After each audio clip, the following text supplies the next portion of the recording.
మా టైం 30 సంవత్సరాల క్రితం ఇది ఎస్ఓఎస్ బస్ వ్యవసాయంతో మేము వాళ్ళ సర్వీస్ పొందేవాళ్ళం. ఎవరు సర్వీస్ పొందుతాం? హైవే పైన టోల్ గేట్లో వాళ్ళ సర్వీస్. టోల్ గేట్ దగ్గర మనకి కొన్ని సర్వీసులు అందించడానికి ఉంటాయి నామ్స్ ప్రకారం. ఏమిటంటే టోల్ గేట్ బండి అయితే మామూలుగా టోయింగ్ బండి సప్లై చేస్తాడు. తర్వాత అంబులెన్సు ఏదన్నా ఇంజిన్ అయితే తర్వాత మనకి ఏదైనా డీజిల్ అయిపోయినా బండి మనం హెల్ప్ పడితే అతను ఏదో పెట్రోల్ బంక్ దగ్గర తీసుకొచ్చి మన బండి ఉన్న చోట తీసుకొచ్చి మనకి అందజేయడం జరుగుతుంది. అయితే డీజిల్ డబ్బులు తీసుకుంటారు. సర్వీస్ చేయడం మాత్రం ఉచితం. ఈ ఎస్ఓఎస్ బాక్స్ ఏంటంటే ఏదైనా ఇంజిన్ జరిగినా బండి ఆగినా కూడా మన సెక్యూరిటీ ఫుల్గా మన వెహికల్ హైవే మీద ఆగినప్పుడు ఫుల్ సెక్యూరిటీ పెట్టుకోవాలి. ఎందుకంటే మన వెనకాల ఫాలోయర్స్ స్పీడ్గా వస్తూ ఉంటారు. వాళ్ళ దిశ మార్చుకోవడానికి మన బండి ఆగింది లేనిది తెలియపరచడానికి మనం ఏం చేస్తామంటే వాళ్ళు వచ్చేలోపు మనం ఏం చేస్తామంటే ఆ పక్కన ఉన్న చెట్టు కొమ్మలు మన చెట్లు అవైలబుల్ ఉంటాయి హైవేలో.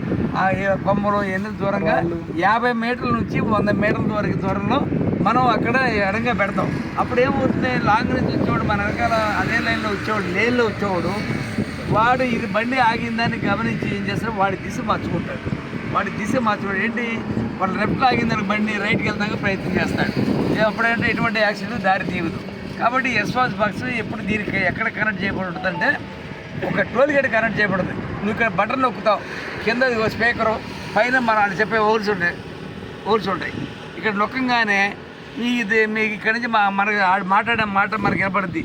మీకు ఏ విధంగా సాయపడదు కదా అని. అంటే అతను మనకు కావాల్సిన రిక్వైర్మెంట్ ఏంటంటే అక్కడ బండి ఆగినప్పుడు మనకి టోయింగ్ మన కోన్స్ లాగా ఉంటాయి ఎర్రగా, అవి పట్టుకొస్తారు. లేకపోతే డీజిల్ అయిపోయిందని పలానా డీజిల్ అయిపోయింది సార్ అని అంటే వాడేస్తారు. మనకి ఏ ప్లేస్లో ఉన్నామని చెప్పి మనం ఏ అడ్రస్ అని చెప్పక్కర్లా.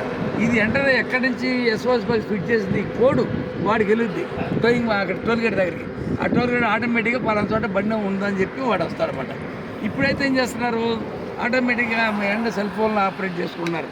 నంబర్ గూగుల్లో కొట్టగానే మనం ఎమర్జెన్సీ నెంబర్ వస్తుంది. ఆ విధంగా సర్వీస్ పొందుతున్నాడు. ఏదైనా ఓవరాల్గా ఏంటంటే అది గతంలో ఇలాంటి టెక్నాలజీ పెరిగిన టైంలో ఎస్ఓఎస్ బాక్స్ని ఉపయోగించుకునే విధానం అదే అనమాట.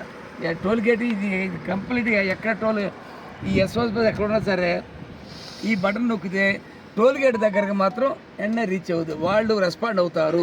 వాళ్ళ దగ్గర ఉండాల్సిన ఏంటంటే ఉచితంగా సర్వీస్ చేస్తాడు. ఏంటంటే వాళ్ళు ఉచితంగా సర్వీస్ చేసే లాభం అంటే అనుకోవచ్చు. కానీ మనకి ఈ వాడికి టోల్ గేట్ కాంట్రాక్ట్ ఇచ్చేప్పుడే హైవేలో నామ్స్ ఒకటి నిర్ణయిస్తారు. ఏంటంటే హైవే మీద బండి సర్వీస్ చేసే బండి ఏ బండి అయినా సరే వాళ్ళకి ఉచితంగా సర్వీస్ చేసి పెట్టాలి. అంతే. మెకానిక్ ఏదైనా బండి వాళ్ళ ఇంజిన్ అయినా కూడా అంటే అంబులెన్స్ పట్టి తీసుకొచ్చి ఆ దగ్గర ఉన్న హాస్పిటల్కి తీసుకెళ్ళే బాధ్యత వాళ్ళది. దాని ప్రకారం దీనికి సర్వీస్ చేసిన నిమిత్తం మనం ప్రతి బండికి టోల్ గేట్ కడతాం. టోల్ గేట్ కట్టిన తర్వాత దానిలో మనం ఎవరైనా చూడం, ఇంత 210 రూపాయలు అయిందా 310 రూపాయలు అయిందా అనుకుంటాం. కానీ దానిలో నుంచి ఒక 10% సర్వీస్ ఛార్జ్ తీసేస్తాడు. నువ్వు వాడపోయినా సర్వీస్ ఛార్జ్ అనేది తీస్తాడు.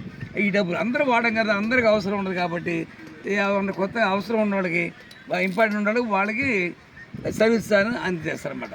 మనం బండి ఆగినప్పుడు చాలామంది తెలియక ఏం చేస్తారంటే వెహికల్ ఆగిపోతే డీజిల్ పెట్రోల్ ఆగిపోతే ఈ ఎస్ఓఎస్ బాక్స్ని ఉపయోగించడం తెలియదు. వాడు ఏం చేస్తాడు, ఎంతసేపు వాడు క్యాన్ పట్టుకుని వాడేదో ఆటో ద్వారా వెళ్ళి బంకేలు ఆయిల్ తీసుకురావడం జరుగుతుంది. కానీ అది అక్కర్లా.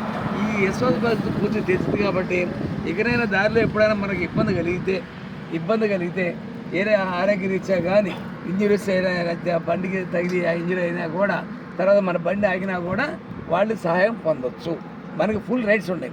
ఎందుకంటే టోల్ గేట్ కట్టావు కాబట్టి ఆల్రెడీ సార్ మీ టోల్ గేట్ కట్టలేదు ఏదో సర్వీస్ రోడ్ నుంచి వచ్చావన్నా కూడా వీడి బాధ్యత ఉంది.